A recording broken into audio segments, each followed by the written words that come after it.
Assalamualaikum warahmatullahi wabarakatuh. Selamat pagi Anandaku semua. Sekarang kita masuk ke kelas 8. Tadi kelas 7. Nah, sekarang kelas 8. Materi kita masih sama, PPKN. Cuma beda judul. Kalau tadi kita berbicara tentang rumusan dasar negara, sekarang kita berbicara tentang falsafah. Falsafah bangsaku. Nah, dalam materi ini nanti anak-anak Bapak yang tidak bisa hadir pada hari ini di pondok dimanapun kalian berada, simak videonya dengan baik, kerjakan tugas sampai yang Bapak suruh. Mudah-mudahan bisa membantu. Nah, yang hadir, kamu yang hadir, mudah-mudahan nanti bisa memahami dengan baik ya. Dalam materi ini nanti unit 1 atau disebut dengan tugas 1 ya. Kita membahas tentang jati diri. Jati diri itu jati diri siapa? Jati diri bangsa, bukan jati diri kita. Materinya adalah nilai-nilai yang terkandung dalam Pancasila. Kalau tadi kita membahas tentang dasar negara atau undang-undangnya, nah sekarang apa yang terkandung di dalam Pancasila itu? Nah ini dia. Kemudian penugasannya nanti mengidentifikasi perilaku yang sesuai dengan nilai dan luhur Pancasila dalam kehidupan sehari-hari, pelanggaran-pelanggarannya seperti korupsi dan sebagainya ya. Nah, itu. Kemudian yang kedua kita membahas tentang sumber dan landasan hukum.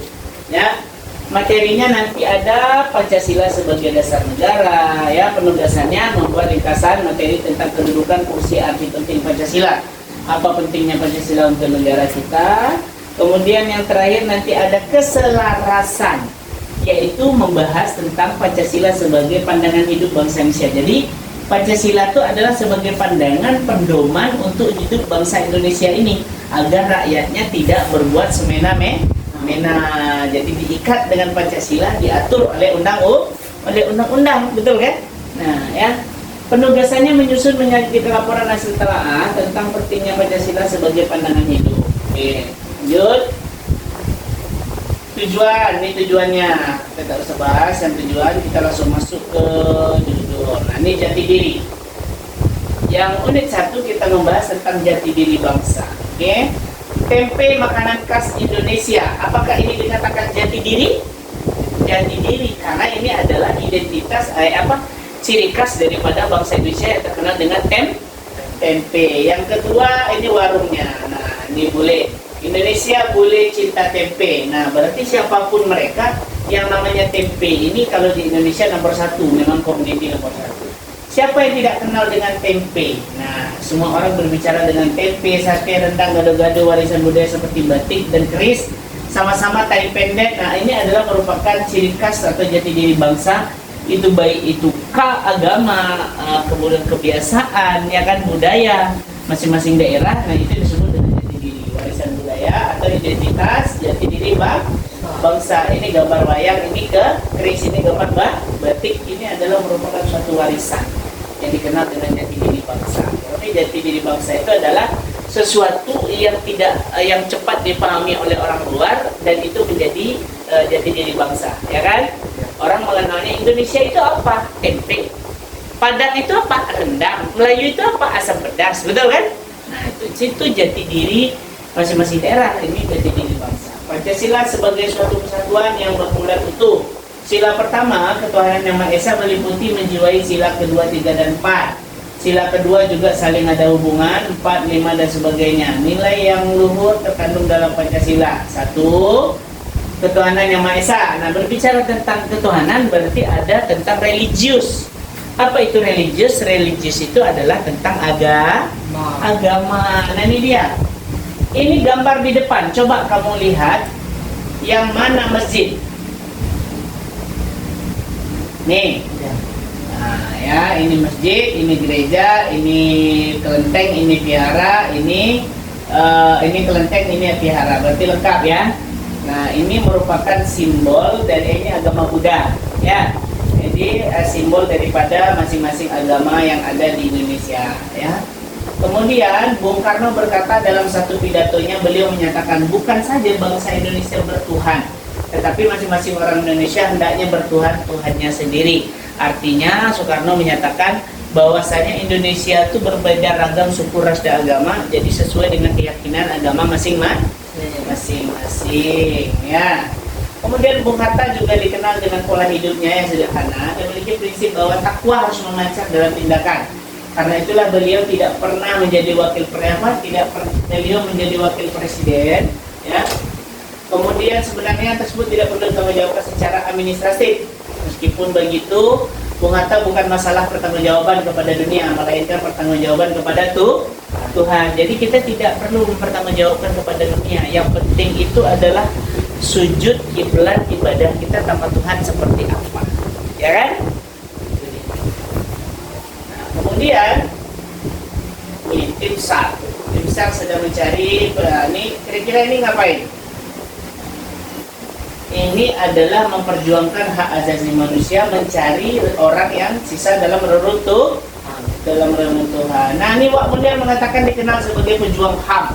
Munir ini adalah memperjuangkan hak asasi manusia, kebebasan HAM. Lembaga swadaya masyarakat bernama Kontras, Komisi untuk Orang Hilang Korban Tindakan Kekerasan 1996. Kegiatan melakukan advokasi pembelaan aktivis tahun 2004 kehilangan nyawa karena racun arsenik di dalam pesawat yang ditumpanginya ke Amsterdam. Jadi dia dibunuh. Kemudian ada Hugeng Iman Sentosa, seorang polisi dikenal sebagai penegak keadilan pelindung HAM yang legendaris, diceritakan ketika beliau dilantik sebagai jawatan imigrasi, sekarang Dirjen Imigrasi 2020.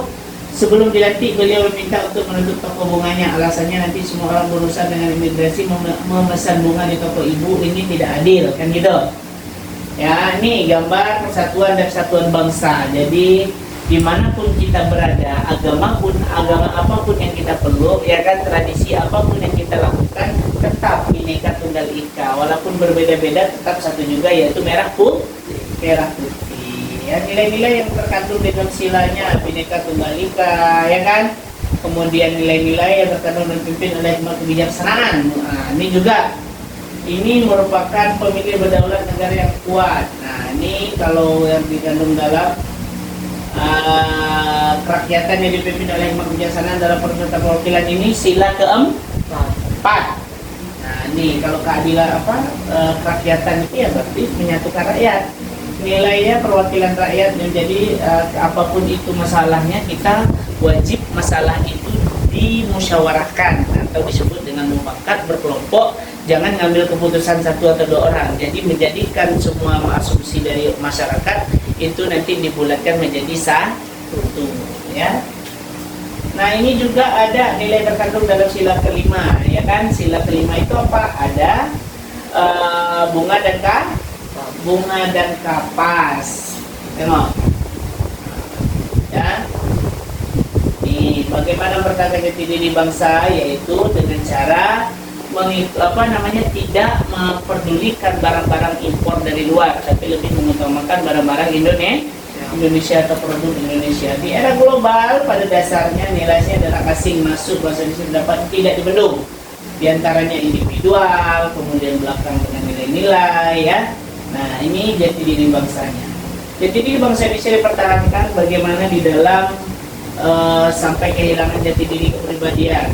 Nih, jati diri. Berarti jati diri itu adalah simbol ciri khas daripada negara Indonesia. Macam-macam dari suku bangsa yang ada di Indonesia itu punya jati diri, dan diambillah jati diri itu sebagai jati diri bangsa. Pak, ada nggak jati diri daerah? Ada. Kalau yang kayak orang Melayu seperti apa, orang Padang seperti apa.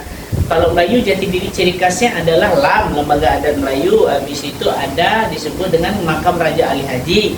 Kalau di Sumatera Barat dikenal dengan rendang, ya kan? Tahu rendang? Orang Padang kan? Masa nggak tahu rendang, ya? Penugasan BP1, nah ini dia. Tempat kerja LK. Ini pasar tradisional, ini adalah pasar swalayan. Ini di mall, ini kota, ini di desa. Ini kota, ini di desa. Ini dalam mall, kayak di Desi Mall, SNL Food, ya kan? Nah, ini dia. Nah, jadi anak-anak bapak di rumah nanti buatkan ini tugasnya, ya. Sebelum pulang nanti anak-anak bapak sebelum pertemuan berikutnya anak-anak bapak buatkan di rumah, boleh nanti difotokan atau by WA ke bapak, ya. Nah, ini dia ada semua, penugasan duanya juga ada. Ini esai. Apa yang dimaksud dengan Pancasila sebagai diri bangsa? Jelaskan. Nah, ya. Sila Pancasila merupakan satu kesatuan yang bulat. Untuk apa artinya? Jelaskan. Berikan masing-masing satu contoh perilaku yang mencerminkan sila Pancasila. Nah, ini juga bagaimana cara mempertahankan agar kita tidak kehilangan jati diri bangsa. Berarti harus menyukai produk-produk dalam membudayakan kebudayaan itu sesuai dengan kebutuhan, ya. Nah, sampai di sini ada yang ingin kamu tanyakan tentang jati diri bangsa. Jati diri bangsa itu adalah simbol daripada negara itu sendiri, bukan berarti yang disebut dengan Pancasila, ya. Tetapi apa yang terkandung di dalamnya, kebiasaan di dalamnya, itulah yang disebut dengan jati diri bangsa, jati diri bangsa, ya. Nah, untuk anak-anak Bapak, soal tadi jangan lupa dikerjakan, kamu juga kerjakan nanti di rumah yang tema bukunya, ya. Kalau enggak nanti dalam buku itu kalau enggak minggu depan aja karena kamu udah latihan tadi kan. Oke, ada yang ingin ditanyakan? Tidak ada. Tidak ada. Oke, Bapak tutup pertemuan yang kelas 8. Jika tidak ada yang ditanyakan, wabillahi taufiq. Assalamualaikum warahmatullahi wabarakatuh.